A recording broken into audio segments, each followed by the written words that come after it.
नमस्कार साथियों। अक्सर हम लोगों ने संतों के हाथ में, महात्माओं के हाथ में या घर में जो बुजुर्ग हैं उनके हाथ में इस तरह की एक माला देखी होगी, लेकिन हम में से बहुत कम लोग ऐसे जानते हैं कि ये माला का असल विज्ञान है क्या। क्योंकि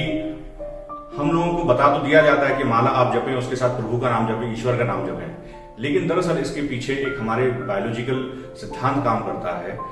शरीर का सिद्धांत काम करता है कि अगर हम राइट हैंड से काम करते हैं तो हमारा लेफ्ट माइंड का मस्तिष्क डेवलप होता है, और लेफ्ट हैंड से हम काम करते हैं तो हमारा राइट साइड का मस्तिष्क डेवलप होता है।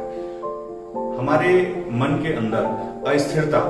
तब आती है जब हमारा लेफ्ट और राइट मस्तिष्क दोनों तरह से असंतुलन की अवस्था में होता है।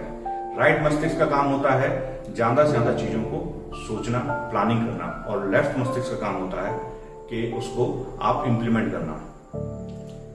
इस कारण से जब हम सोचते हैं उसको इंप्लीमेंट नहीं कर पाते हैं तो हमारा मन तनाव में चला जाता है,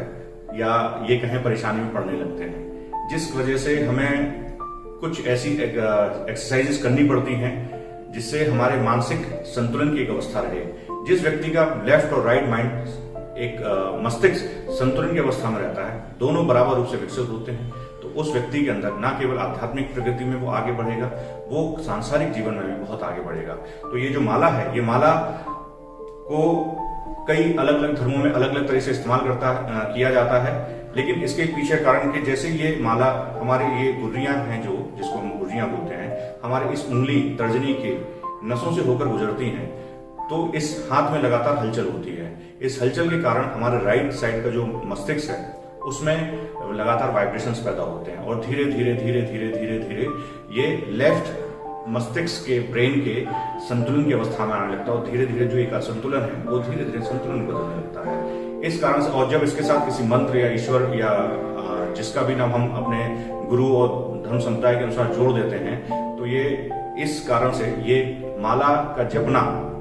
एक एक्सरसाइज, जो कसरत भी है अपने आप में। जो मंत्र उच्चारण नहीं करना चाहे कसरत भी कर सकते हैं, तो वो अपने मस्तिष्क को इस तरह संतुलन में कर सकते हैं, और संतुलन में जैसी मस्तिष्क आपका आएगा वैसी आपके अंदर से अशांति के भाव भी धीरे खत्म होने लगेंगे।